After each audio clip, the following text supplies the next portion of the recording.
నమస్కారం welcome to Shilpa TV news ముందుగా headlines కూటమి టీడీపీ ప్రభుత్వం 100 రోజుల పాలనలో రాష్ట్రంలో విధ్వంసకర రెడ్ బుక్ పాలన సాగించిందని సూపర్ 6 పథకాలకు పంగనామాలు పెట్టారని ఘాటుగా విమర్శించిన ఎమ్మెల్సీ ఇసాక్ బాషా మెడిసిన్ ప్రథమ సంవత్సరం ఫలితాల్లో స్టేట్ టాపర్ గా నిలిచిన నంద్యాల మెడికల్ కళాశాల విద్యార్థి మహేష్ ఆశా వర్కర్ల సమస్యలు పరిష్కరించుటకు సంయుక్త సమావేశం పిహెచ్సి వైద్యుల సమ్మె న్యాయమైన డిమాండ్లను పరిష్కరించాలని కోరుతూ డిఎంహెచ్ఓకు వినతి పత్రం అందజేసిన మెడికల్ ఆఫీసర్లు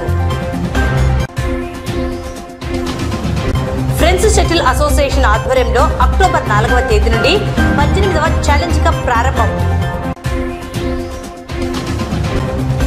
నంద్యాల ఆర్జీఎం ఇంటర్నేషనల్ పాఠశాలలో faculty sports meet Shri Kalikamba Chandrashekhara Swami దేవస్థానంలో అమ్మవారికి విశేష పూజలు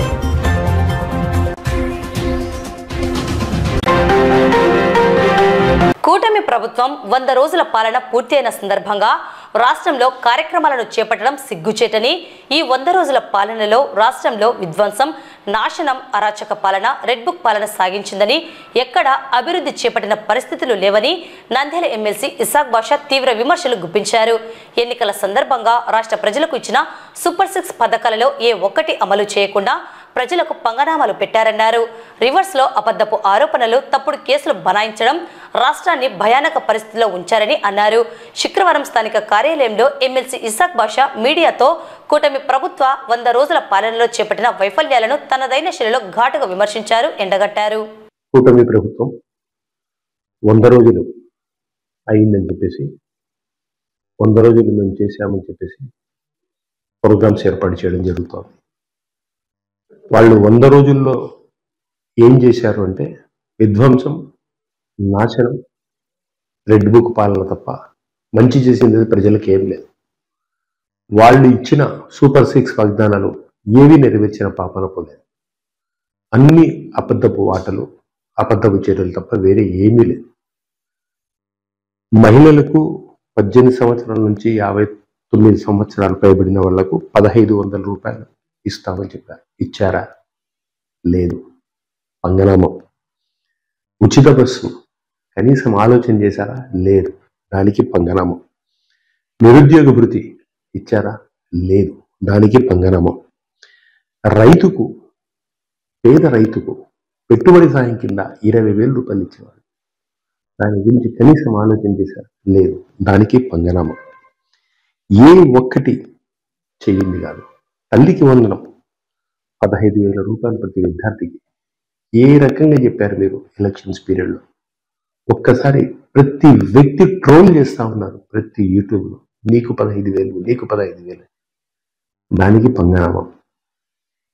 ఏ వాగ్దానాన్ని కూడా నెరవేర్చిన పాపాన పోలేదు. ప్లస్ రివర్స్ ఎన్నో అబద్ధపు కేసులు, కక్ష సాధింపు చర్యలు తప్ప మీరు చేసింది విధ్వంసం నాశనం, రాష్ట్రాన్ని ఒక భయానకమైన వాతావరణంలోకి తీసుకుపోవడం తప్ప వేరే మంచి చేసిన పాపానకు మీరు పోలేదు.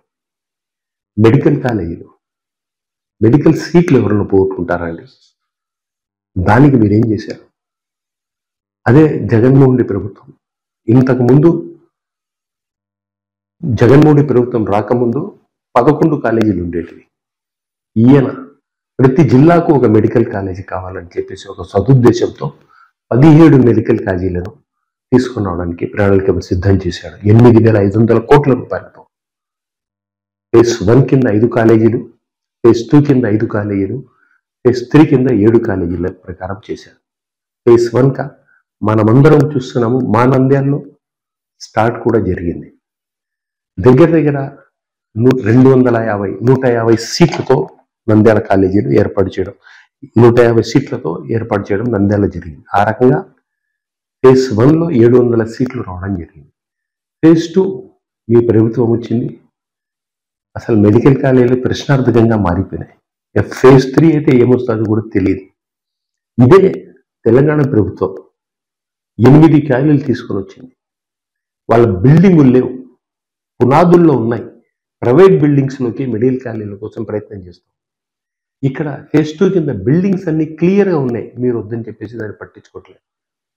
ఇంకా ఎంత ఘోరం రా అంటే పులివెందల్లో 50 మెడికల్ కాలేజీ సీట్లు శాంక్షన్ అయితే ఎన్ఎంసీకి క్లియర్గా వద్దని లెటర్ రాయడం. ఇంత ఘోరమైన తప్పిదం దేశ చరిత్రలో ఏ ముఖ్యమంత్రి చేసి ఉంటాడు? వద్దని ఎవరైనా లెటర్ రాస్తారండి? ఏ రకంగా మీరు ఆలోచన చేస్తా ఉన్నారు, ఎంత దుర్మార్గంగా మీరు ఆలోచన చేస్తా ఉన్నారని చెప్పేసి క్లియర్గా తెలుస్తాం. లాస్ట్కు మీరు ఏం చేస్తా ఉన్నారంటే, మీ కక్ష జగన్మోహన్ రెడ్డి ప్రభుత్వం మీద ఏ రకంగా ఉంది అంటే, ఎంతో సెంటిమెంట్కు ఉన్నటువంటి దాన్ని తిరుమల తిరుపతి దేవస్థానాన్ని కూడా మీ దుర్మార్గపు రాజకీయాన్ని వాడుకుంటాం. స్వామివారి ప్రసాదం లడ్డూలో జంతువుల కొవ్వు వాడినారని చెప్తారా? ఎంత ఘోరం అండి, ఎంత బాధ అయితే ఉందో ఆలోచన చేస్తే. హిందువులకు ఎంతో ఆరాధ్యమైన దేవదేవుడు అట్లాంటి దాంట్లో మీ గవర్నమెంట్లో ఎన్డీడీబీ రిపోర్టు జూలై 23న రిపోర్ట్ క్లియర్గా ఇచ్చింది. ఏది వెజిటబుల్ ఆయిల్స్ ఉన్నాయి, వనస్పతి ఆయిల్ దాంట్లో మిక్స్ అయింది అని ఈవో శ్యామలరావు గారు క్లియర్గా వాళ్ళకి నోటీస్ కూడా ఇచ్చారు ఆ ట్యాంకర్. అది క్లియర్గా అందరికీ తెలిసిన విషయం. దాన్ని మీరు జంతువుల కొవ్వు ఉందని చెప్తారా? ఎంత దుర్మార్గపండి. దేవుణ్ణి కూడా రాజకీయానికి వాడుకుంటారు.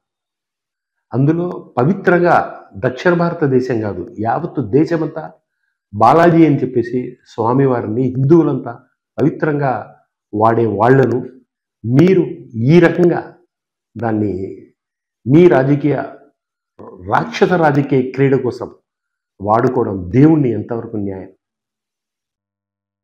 క్లియర్గా వైవి సుబ్బారెడ్డి గారు ఎక్స్ టీటీడీ చైర్మన్ ప్రమాణం చేస్తాను నేను, మీరు వచ్చి ప్రమాణం చేస్తారా? దేవదేవుని దగ్గర నేను ప్రమాణం చేస్తాను, మీరు వచ్చి ప్రమాణం చేస్తారని చెప్తాను. దానికి సమాధానం ఏమి? ఎక్స్ చైర్మన్ డైరెక్ట్గా చెప్తా ఉన్నారు, సిట్టింగ్ జడ్జితో, సుప్రీంకోర్టు సిట్టింగ్ జడ్జితో విచారణ చేయండి, దానికైనా మేము బాధ్యులు. అధికారంలో మీ ప్రభుత్వం ఉంది, మీరు అధికారంలో ఉన్నారు. తప్పు చేస్తే ఎంక్వైరీ చేసి దానికి శిక్ష చేయాల్సిన బాధ్యత మీది. మీరు కేవలం అపాండాలు రాళ్లు వేయడం తప్ప వేరే ఏమీ కాదు. ఒక ముఖ్యమంత్రి హోదాలో ఉండి ఈ రకంగా మీరు దుర్మార్గంగా ఆలోచన చేయడం ఎంతవరకు సమంజసం? 40 సంవత్సరాల రాజకీయ చరిత్ర అని చెప్తారు, విలువలతో రాజకీయం చేయండి. 73-74 సంవత్సరాలు ఉన్నాయి మీకు. ఈ రకమైన ఇంత విలువలు దిగజారి మీరు రాజకీయం ప్రజలన్నీ గమనిస్తూ ఉన్నారు, ప్రతిదీ తెలుస్తూ ఉంది. ఉచిత ఇసుక అని చెప్తారు, ఏం చేశారు ఉచిత ఇసుక? ఈరోజు అదే ఉచిత ఇసుక మనకు ఇంతకుముందు కంటే ఎక్కువగా వస్తూ ఉంది. ఉచితం అంటే ఏమండి? ఫ్రీ. ఒక్కసారి పోయి చూడండి, ఒక్క గౌండాన్ని అడగండి, ఒక మేస్త్రిని అడగండి, ఇసుక ఎంత కొంటా ఉన్నారు, ఇంతకుముందు కంటే ఎక్కువగా ఎందుకు కొంటా ఉన్నారు అడగండి. ప్రతిదీ ప్రజలు చూస్తూ ఉన్నారు. కేవలం మీ నాయకులకు మీ కడుపు నింపుకోవడం కోసం ప్రతిపక్షానికి జగన్మోహన్ రెడ్డి ప్రభుత్వాన్ని అపహాస్యం చేయడం కోసం మీరు చూస్తూ ఉన్నారు తప్ప మీరు చేసింది ఏమీ లేదు. అదే జగనన్న ప్రభుత్వం 100 రోజుల్లో 87% హామీలు నెరవేర్చిన నాయకుడు మా జగనన్న. మీరు ఈ రకంగా చేస్తూ ఉంటే మిమ్మల్ని ప్రజాక్షేత్రంలో నిలబెడతాము. మీరు చెప్పిన వాగ్దానాలన్నీ అమలు పరిచేంత వరకు మీతో పోరాడతాము. ప్రజాపక్షాన ఉండి ప్రజలకు మంచి చేసే రకంగా మేము ఎప్పుడూ ఉంటామని చెప్పేసి తెలుపుకుంటూ సెలవు తీసుకుంటా ఉన్నాను. జై జగన్. శుక్రవారం జిల్లా వైద్య ఆరోగ్య శాఖ అధికారి డాక్టర్ వెంకటరమణ ఆధ్వర్యంలో ప్రభుత్వ ఆసుపత్రిలో ఎంసీహెచ్ బ్లాక్ లో మీటింగ్ హాల్ నందు ఆశా వర్కర్స్ సమస్యలు పరిష్కరించుటకు ఆశాల సంయుక్త సమావేశం ఏర్పాటు చేయడం జరిగింది. ఈ సమావేశంలో జిల్లాలో ఉన్నటువంటి ఆశా వర్కర్లు మరియు ఆశా వర్కర్ల లీడర్లు హాజరు కావడం జరిగింది. జిల్లా వైద్య అధికారి మాట్లాడుతూ ఆశా వర్కర్ల సమస్యలు అధికారుల దృష్టికి తీసుకురావాలని తెలియజేశారు. ముఖ్యంగా ఆశా వర్కర్లకు వేతనాలను పెంచాలని మరియు ఏఎన్ఎం కోర్సు చేసినటువంటి వారికి ఏఎన్ఎం ఉద్యోగాలకు అర్హత కల్పించాలని కోరారని తెలిపారు. ఆన్లైన్ పని చేయడానికి మొబైల్స్ సరిగా పనిచేయడం లేదని, పాత వాటి స్థానంలో కొత్త వాటిని ఇవ్వాలని, ఆశా కార్యకర్తలకు సంబంధం లేనటువంటి పనులను అప్పగించరాదని కోరారన్నారు. జిల్లా ఆసుపత్రిలో ఆశా వర్కర్లకు గర్భవతులను తీసుకుని వచ్చినప్పుడు వారికి విశ్రాంతి గదులను కల్పించాలని మరియు పదవి విరమణ కాలాన్ని 62 సంవత్సరాలు చేయాలని తెలిపారన్నారు. పదవి విరమణ పొందిన వెంటనే వారికి రావాల్సినటువంటి నగదును పదవి విరమణ పొందక ముందే అందజేయాలని, అలాగే వితంతు పింఛన్లకు అర్హత కలిగించాలని, ప్రభుత్వ పథకాలు అన్నింటికీ అర్హత కలిగి ఉండేటట్లు చూడాలని వినతి పత్రాన్ని అందజేశారని తెలిపారు. సమస్యలను పరిశీలించి జిల్లా స్థాయిలో ఇక్కడే మీకు న్యాయం జరిగేటట్లు చేస్తామని, అలాగే జిల్లా స్థాయిలో కానటువంటి వాటిని రాష్ట్ర స్థాయి అధికారులకు సిఫారసు చేస్తామని తెలియజేశారు. ఈ సమావేశంలో జిల్లా immunization officer doctor Lakshmi Prasanna, district program officer doctor Sunitha, doctor Sreeja, DPHNO Sridevi, district community mobilization Chinna Veeranna, జగదీశ్వరప్ప మరియు ఆశా కార్యకర్తలు పాల్గొన్నారు. ఈరోజు రాష్ట్ర వ్యాప్తంగా 10 జిల్లాల్లో కూడా ఈ ఆశా కార్యకర్తల యొక్క సమస్యలు ఏవైనా ఉంటే మీటింగ్ ఏర్పాటు చేసి వాళ్ళందరి ద్వారా ఆ సమస్యలన్నింటినీ కూడా కొన్ని జిల్లాలో మా పరిధిలో పరిష్కారం అయ్యేటివి ఇమ్మీడియట్గా పరిష్కారం చేసి, తర్వాత పరిష్కారం మా కానివి పాలసీ మ్యాటర్స్ ఏమైనా ఉంటే వాటిని కూడా ప్రభుత్వం తీసుకెళ్లేసి అక్కడ సమస్యలు పరిష్కారం అయ్యే విధంగా చేయడానికి ప్రభుత్వం వారు మాకు మన హెల్త్ డిపార్ట్మెంట్ తరఫున మన గౌరవ కమిషనర్ గారు, గౌరవ స్పెషల్ చీఫ్ సెక్రటరీ గారు అందరూ కూడా ఇన్స్ట్రక్షన్స్ మాకు ఇచ్చారు.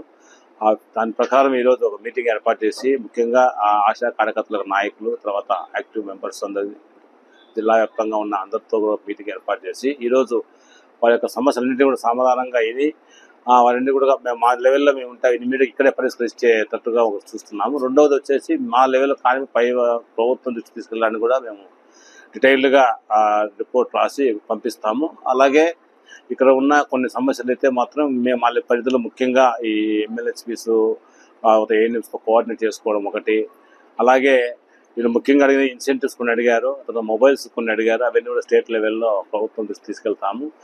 జిల్లా లెవెల్లో ఉన్న వాటి అన్ని మాత్రం మేము ఈ విధంగా పరిష్కరించి ఇమీడియట్గా రేపటి నుంచి డాక్టర్లకి అందరికీ ఒక ఇన్స్ట్రక్షన్ ఇచ్చి వాళ్ళ యొక్క సమస్యలన్నీ పరిష్కరించే విధంగా చూస్తాం. రాష్ట్ర వ్యాప్తంగా పిహెచ్సి మెడికల్ ఆఫీసర్లు ఈ నెల 14వ తేదీ నుండి సమ్మె చేపడుతున్నారు. ఈ నేపథ్యంలో నేడు నంద్యాల డిఎంహెచ్ఓ డాక్టర్ వెంకటరమణకు పిహెచ్సి మెడికల్ ఆఫీసర్స్ అసోసియేషన్ ప్రతినిధులు తమ న్యాయమైన డిమాండ్లను ప్రభుత్వం పరిష్కరించాలని కోరుతూ వినతి పత్రం అందజేశారు. ఈ సందర్భంగా మెడికల్ ఆఫీసర్స్ మాట్లాడుతూ జీవో నెంబర్ 85ను రద్దు చేయాలని కోరుతూ పలు డిమాండ్లతో ఈ నెల 14వ తేదీ నుండి ఆంధ్రప్రదేశ్ రాష్ట్ర ప్రాథమిక వైద్యుల సంఘం ఆధ్వర్యంలో సమ్మె నిర్వహిస్తున్నామన్నారు. ప్రభుత్వ సర్వీసెస్లో ఉన్న వైద్యులకు పీజీ విద్య అభ్యసించడానికి అనువుగా అమలు చేస్తున్న సర్వీసెస్ కోటా తగ్గించే విధంగా ఉన్న జీవో 85ను రద్దు చేయాలన్నారు. కాలానుగుణంగా ప్రమోషన్స్ ఇవ్వాలని, ట్రైబల్ ప్రాంతాల్లో విధులు నిర్వహిస్తున్న వైద్యులకు అలవెన్స్ 30% అమలు చేయాలని కోరారు. ఫ్యామిలీ డాక్టర్స్ ప్రోగ్రాం అలవెన్స్ అమలు చేస్తామని ఇచ్చిన హామీని నెరవేర్చాలని డిమాండ్ చేశారు. 2020 నోటిఫికేషన్ ఇంక్రిమెంట్లను వెంటనే ఇవ్వాలన్నారు. తమ డిమాండ్లను ప్రభుత్వం పరిశీలించి వెంటనే పరిష్కరించాలని, లేని పక్షంలో సమ్మె కొనసాగింపు చేస్తామని ప్రభుత్వాన్ని హెచ్చరించారు.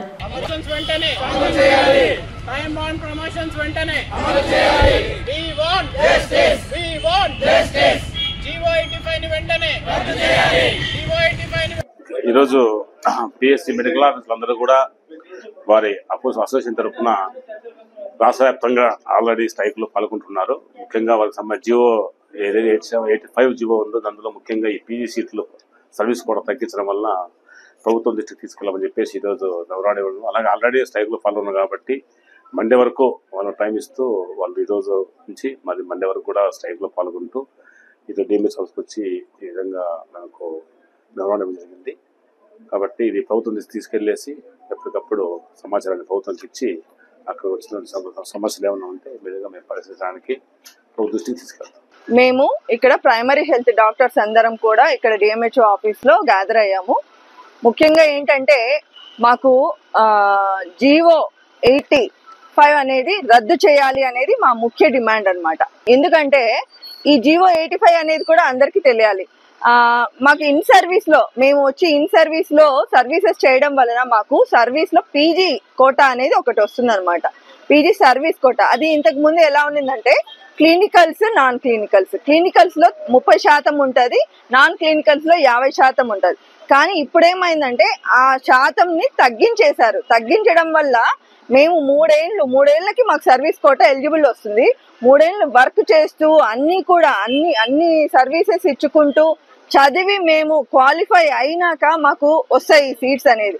అంత కష్టపడి చదివినాక మేము 30% క్లినికల్ సీట్స్ వస్తే తీసుకుంటాం, లేదంటే 15% కి తగ్గితే చాలా మంది ఎలిజిబుల్ కారు అనమాట. అంటే మేము ఇప్పుడు ఇక్కడ జాయిన్ అయ్యి సర్వీసెస్ చేసి మేము కూడా పీజీస్ చేసి మంచిగా ఇంకా నాలెడ్జ్ అంతా గెయిన్ అయ్యి మళ్ళీ రిటర్న్ బ్యాక్ కూడా గవర్నమెంట్ లోకి వచ్చి మేము సర్వీసెస్ చేస్తాము అనేది మేము అనుకుంటున్నాం. కానీ దానివల్ల ఇప్పుడు పర్సెంటేజ్ తగ్గడం వల్ల చాలా మందికి పీజీలు వచ్చే ఛాన్సెస్ తక్కువ ఉన్నాయి. కాబట్టి ఇప్పుడు ఈ జీవో 85ని రద్దు చేస్తేనే మాకు అందరికీ కూడా న్యాయం జరుగుతుంది. తర్వాత ఇంకొకటి ఏంటంటే టైం బౌండ్ ప్రమోషన్స్. చాలా మంది కూడా పీజీలు చేస్తారు, ఇంకా అలానే సర్వీసెస్ ఇస్తూనే ఉన్నాం మేము. కోవిడ్ కావచ్చు, ఏదైనా కానీ ఏ సిచ్యువేషన్ లో అయినా కానీ అందరం మొత్తం హెల్త్ డిపార్ట్మెంట్ అంతా కూడా సర్వీసెస్ ఇవ్వడానికి రెడీగా ఉన్నాం, సర్వీసెస్ ఇస్తూనే ఉన్నాం. ఇట్లాంటి మా డిపార్ట్మెంట్ లో మాకు డాక్టర్స్ కి, మెడికల్ ఆఫీసర్స్ కి టైం బౌండ్ ప్రమోషన్స్ జరగట్లేదు. ఈ టైం బౌండ్ ప్రమోషన్స్ మామూలుగా 6 ఏళ్లకి, 12 ఏళ్లకి, 18 ఏళ్లకి CAS, DCS, civil surgeon cadres లోకి మాకు ప్రమోషన్స్ రావాలి. బట్ ఇంతవరకు అలా టైం బౌండ్ ప్రమోషన్స్ కూడా జరగట్లేదు మా డిపార్ట్మెంట్ లో. సో అది కూడా ఒక డిమాండ్ గా మేము అడుగుతున్నాం. అండ్ ముఖ్యంగా ఇంకొకటి ఏంటంటే ట్రైబల్లో చాలా కష్టం అసలు సర్వీసెస్ ఇవ్వడం కూడా. కానీ చాలా మంది స్టాఫ్ కావచ్చు, డాక్టర్స్ కావచ్చు, అందరు కూడా కష్టపడి అక్కడే ఉండి సర్వీసెస్ ఇస్తున్నారు. వాళ్ళకి ముందు చెప్పిన విధంగా ట్రైబల్ అలవెన్సెస్ కూడా చెప్పిన ప్రకారం ట్రైబల్ అలవెన్సెస్ 30% ట్రైబల్ అలవెన్సెస్ ఇస్తే బాగుంటది. ఇప్పటి వరకు అయితే ఏమి ఇవ్వట్లేదు, అది కూడా ఇవ్వాలని మేము డిమాండ్ చేస్తున్నాం. మేము డాక్టర్స్ అందరూ కూడా న్యాయమైన డిమాండ్లే అడుగుతున్నాము, అవన్నీ జరిగితే బాగుంటది. అండ్ ఇంకొకటి ఏంటంటే 14వ తేదీ నుంచి అందరం స్ట్రైక్ అనేసి మేము నోటీస్ ఇచ్చేసాం స్టేట్ కి. 2 సార్లు ఇట్లా కమిషనర్ తో కానీ, ప్రిన్సిపల్ సెక్రటరీతో, హెల్త్ మినిస్టర్ తో కూడా చర్చలు జరిగాయి. వాళ్ళు టైం తీసుకుంటాం, మేము మండేకి అంతా కూడా ఒక కమిటీ వేసి మళ్ళీ మిమ్మల్ని చర్చలకి పిలుస్తాము, ఎంత శాతం ఏమి అనేది మళ్ళీ ఫైనల్ గా ఇస్తాం మేము అని చెప్పారు. కానీ మండే వరకు కూడా మా డాక్టర్స్ అందరూ కూడా స్ట్రైక్ మాత్రం చేస్తూనే ఉండాలనేది ఫిక్స్ అయినాము. పీస్ఫుల్ గా, అంటే ఏ జిల్లాలో ఎవరు అందరు డిఎంహెచ్ఓస్ కి రిప్రజెంటేషన్ ఇచ్చేసి డ్యూటీస్ కి అయితే అటెండ్ కాకుండా మాకు కావాల్సిందే, ఈ జీవోని రివోక్ చేయాల్సిందే అనే ఉద్దేశంతో స్ట్రైక్ ని కొనసాగించడం జరుగుతుంది. ఈ రోజు కూడా ఇక్కడ అందరం కూడా సార్ కి రిప్రజెంటేషన్ ఇవ్వడానికి ఇక్కడికి చేరుకున్నాము. ఈ రోజు మేము ఏపీపీహెచ్సిడిఏ అంటే Andhra Pradesh primary health centres doctors association తరఫున ఈ రోజు సమ్మెలో మేము దిగి కూర్చున్నాము. ఈ నెల 14వ తేదీ నుంచి సమ్మె నిరవధికంగా కొనసాగుతుంది. ఎవరు డాక్టర్స్ కానీ మిగిలిన డాక్టర్స్ ఎవరు డ్యూటీలకి వెళ్ళట్లేదు. ఈ రోజు మేము Andhra Pradesh primary health centre doctor association తరఫున మా డిఎంహెచ్ఓ సార్ కి రిప్రజెంటేషన్ ఇవ్వడానికి వచ్చాము. దీనికి మెయిన్ రీజన్ మాకు జీవో 85 అనేది ఈ మధ్య పాస్ చేశారండి. దాంట్లో మాకు పీజీ సీట్స్ లో ఉండే డాక్టర్ సర్వీస్ కోటాని తగ్గించడం జరిగింది. అక్టోబర్ 4వ తేదీ నుండి 6వ తేదీ వరకు నంద్యాల విద్యుత్ శాఖ కార్యాలయం ఆవరణంలో ఫ్రెండ్స్ షటిల్ అసోసియేషన్ ఆధ్వర్యంలో 18వ ఛాలెంజ్ కప్ నిర్వహిస్తున్నట్లు అసోసియేషన్ ప్రతినిధులు మద్దిలేటి చంద్రశేఖర్ రెడ్డి, శ్రీనివాసులు, బ్రహ్మానందరెడ్డి, రంగారెడ్డి, చంద్రమౌళి పేర్కొన్నారు.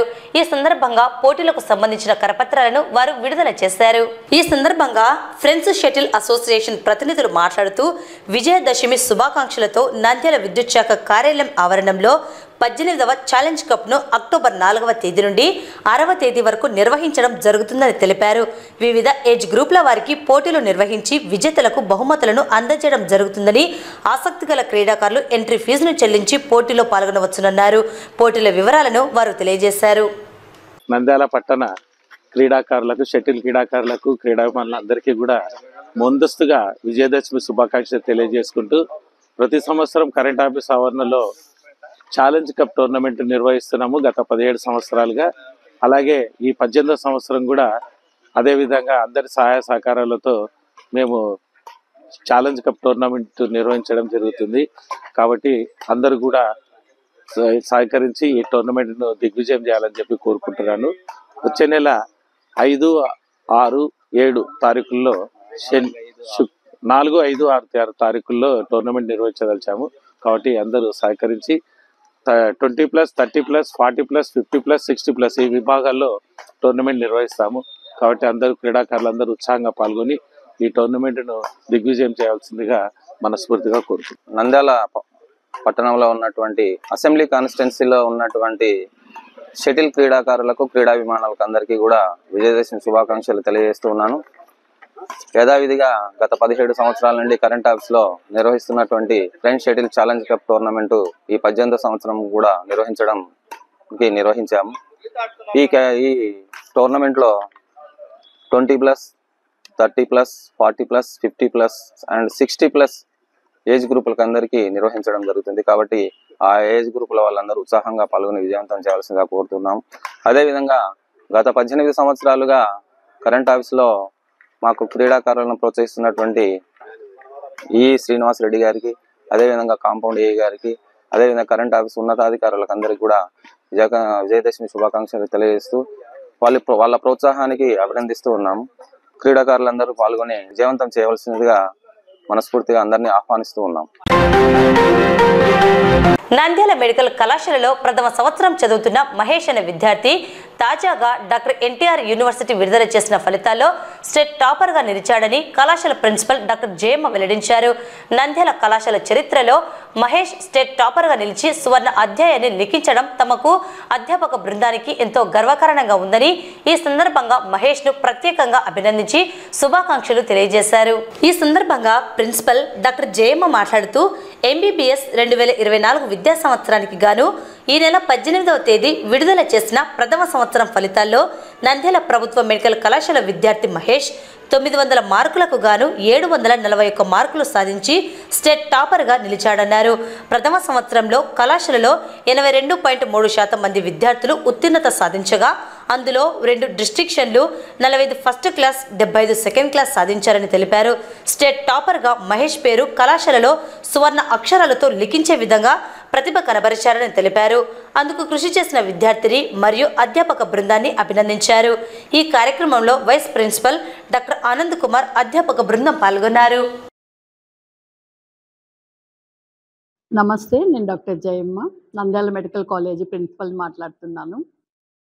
ముఖ్యంగా మొన్న సెప్టెంబర్ 18వ తారీఖున ఫస్ట్ ఎంబీబీఎస్ పరీక్షా ఫలితాలు ఎన్టీఆర్ యూహెచ్ఎస్ వాళ్ళు రిలీజ్ చేశారు. దాంట్లో మా విద్యార్థి అయిన మహేష్ డివిఎన్ఎస్ మహేష్ అనే విద్యార్థి యూనివర్సిటీ టాపర్గా నిలిచాడు. అన్ని మెడికల్ కాలేజెస్లో, మన పాత మెడికల్ కాలేజెస్, కొత్త మెడికల్ కాలేజెస్ వాళ్ళందరి మీద కూడా ఈ అబ్బాయి ఎక్కువ మార్కులు సాధించి టాపర్ అయినాడు. అందుకు మేము ఎంతో హ్యాపీగా ఫీల్ అవుతున్నాము. ఈ అబ్బాయితో పాటు మాకు ఇంకా 2 డిస్టింక్షన్లు కూడా వచ్చారు. మేఘనా రెడ్డి అనే అమ్మాయి, రాశి కక్కడ్ అనే అమ్మాయికి కూడా డిస్టింక్షన్స్ వచ్చాయి. అండ్ దెన్ 45 ఫస్ట్ క్లాస్లు వచ్చాయి. అండ్ దెన్ 75 సెకండ్ క్లాసెస్ వచ్చాయి. సాధించినందుకు చాలా హ్యాపీగా ఫీల్ అవుతున్నాము. ఆ విద్యార్థికి కూడా మేము శుభాశీస్సులు, కంగ్రాట్స్ చెప్తున్నాము. అందులో అధ్యాపక ఫ్యాకల్టీకి కూడా కంగ్రాచులేషన్స్ చెప్తున్నాము. అకాడమిక్ ఇయర్ 24-25 బ్యాచ్కి గాను ఫస్ట్ కౌన్సిలింగ్లో 58 మెంబర్స్ గాను 58 మంది జాయిన్ అయ్యారు. ఇంకా సెకండ్ కౌన్సిలింగ్ స్టార్ట్ అవుతుంది.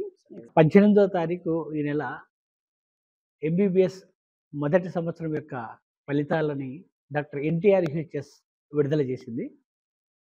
ఈ యొక్క ఫలితాలలో గవర్నమెంట్ మెడికల్ కాలేజ్ నంద్యాలలో చదువుతున్నటువంటి మహేష్ అనే విద్యార్థి రాష్ట్ర స్థాయిలో ప్రథమంగా నిలిచారు. ఇందుకు మా యొక్క అధ్యాపక సిబ్బంది మరియు మా ప్రిన్సిపాల్ గారి యొక్క కృషి వలన ఈ అబ్బాయి ఇటువంటి గణనీయమైనటువంటి ఘనతని సాధించినందుకు మేము చాలా గర్వపడుతున్నాము.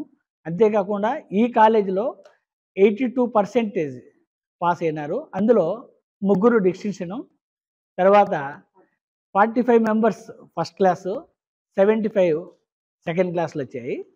సో వీటి అందుకే మొట్టమొదటిసారిగా ఇది రాష్ట్రంలోనే సువర్ణ అక్షరాలతో లిఖించబడినటువంటి ఘన చరిత్ర ఈ నంద్యాల మెడికల్ కాలేజీ నుంచి ఈ విద్యార్థి సాధించినందుకు అధ్యాపక బృందం వారు అందరూ కూడా ఆ అబ్బాయికి శుభాశీస్సులు తెలియజేసుకుంటున్నారు. ఆర్జీఎం విద్యాసంస్థ ఆధ్వర్యంలో నంద్యాల ఆర్జీఎం ఇంటర్నేషనల్ పాఠశాలలో ఫ్యాకల్టీ స్పోర్ట్స్ మీట్ నిర్వహించడం జరిగింది. ఫ్యాకల్టీ స్పోర్ట్స్ మీట్ ను ఆర్జీఎం విద్యా సంస్థల డైరెక్టర్ మిద్దె శివరాం ముఖ్య అతిథిగా పాల్గొని రిబ్బన్ కట్ చేసి ప్రారంభించారు. మిద్దె శివరాం మాట్లాడుతూ 2015వ సంవత్సరం ఆర్జీఎం ఇంటర్నేషనల్ పాఠశాలను ప్రారంభించడం గర్వకారణంగా ఉందన్నారు. 10 విద్యా సంవత్సరాలు పూర్తి కాబడ్డాయని తెలిపారు. ఉపాధ్యాయులకు ఆటల పోటీలను నిర్వహించడం సంతోషంగా ఉందన్నారు. ఈ ఆటలలో కబడ్డీ, వాలీబాల్, షటిల్, బ్యాడ్మింటన్ పోటీలు ఉన్నాయని పేర్కొన్నారు. ఆటలు ఆడడం వల్ల ఎంతో మానసిక ఉల్లాసంగా ఉంటారని తెలిపారు. పోటీలలో విజేతలకు బహుమతులను అందజేస్తామని అన్నారు.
నంద్యాల పట్టణంలో వెలిసిన శ్రీ కాళికాంబ చంద్రశేఖర స్వామి దేవస్థానంలో ప్రతి శుక్రవారం రోజు అమ్మవారికి విశేషంగా పూజలు నిర్వహించడం జరుగుతుందని కాళీమాత సేవా సమాజం మరియు కమిటీ సభ్యులు తెలిపారు.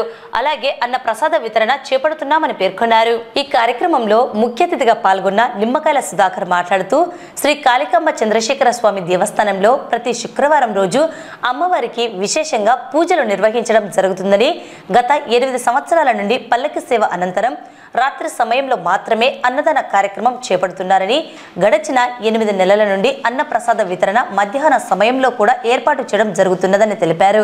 ఈ కార్యక్రమానికి నాంది ప్రస్తావన శ్రీ అరవేటి శ్రీనివాసులు, విజయ్ కుమార్, తిమ్మయ్య నరసింహ, రమేష్ తదితర సభ్యుల సహకారంతో దాతల దాతృత్వంతో ఈ కార్యక్రమం నిర్వహించడం సంతోషంగా ఉందని పేర్కొన్నారు. ఇటువంటి అన్నదాన కార్యక్రమాలు ప్రతి దేవాలయంలో కూడా నిరంతరాయంగా జరగాలని, ఇలా జరగడం వలన పేదల కడుపు నిండుతుందని, అప్పుడు మాత్రమే దేవుని మీద ధ్యాస భక్తిని పెట్టగలమని, ఈ కార్యక్రమంలో సహకరించిన దాతలకు మరియు ఈ సేవలు అందించిన భక్తుల అందరికీ వారు కృతజ్ఞతాభివందనాలు తెలియజేయడం జరిగినది. ఈ కార్యక్రమ నిర్వాహకులు శ్రీనివాస్ తెలియజేస్తూ, అన్ని దానాల్లో అన్నదానం గొప్పదని, ఉన్నవాడు లేనివానికి సహకరించాలని, తద్వారా ఆ దేవుని కృపకు పాత్రలు అవుతారని అన్నారు. ఈ కార్యక్రమంలో క్రీడా భారతి సభ్యులు మరియు బీజేపీ సభ్యులు వైవి రమణ, పివి సుబ్బారెడ్డి, గోపి, ఎల్లయ్య, బాలేశ్వరరెడ్డి మొదలగు వారు పాల్గొన్నారు. ఈ యొక్క కాళికంబ చంద్రశేఖర స్వామి దేవస్థానం నందు ఒక సంవత్సరం నుంచి మధ్యాహ్నము రాత్రి అన్నదాన కార్యక్రమము నిర్విరాంగా జరుగుతున్నది.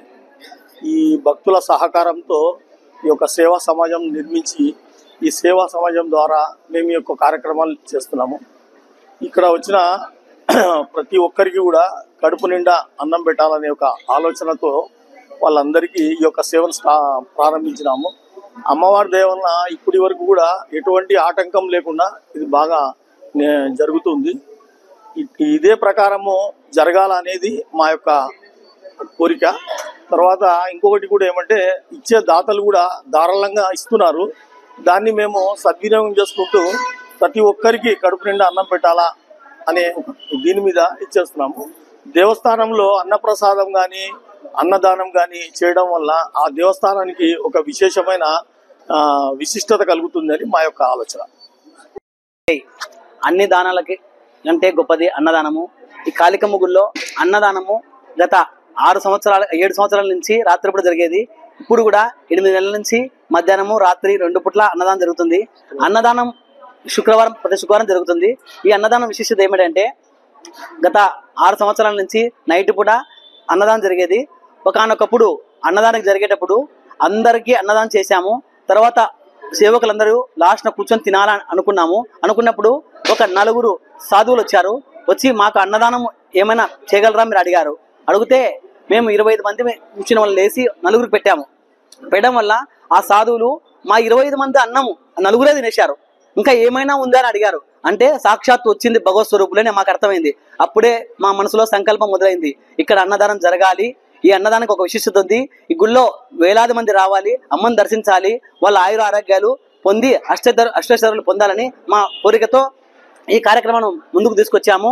ఈ కార్యక్రమంకు సహకరించిన భక్తులకు, దాతలకు మరియు ముఖ్యంగా ఈ ఇంట్లో పని వదిలిపెట్టుకొని వచ్చి ఇక్కడ సేవ చేసే సేవకులకు మా కాళీమాత సేవా సమాజం తరపున, మా అధ్యక్షుల తరపున ప్రత్యేకంగా ధన్యవాదములు.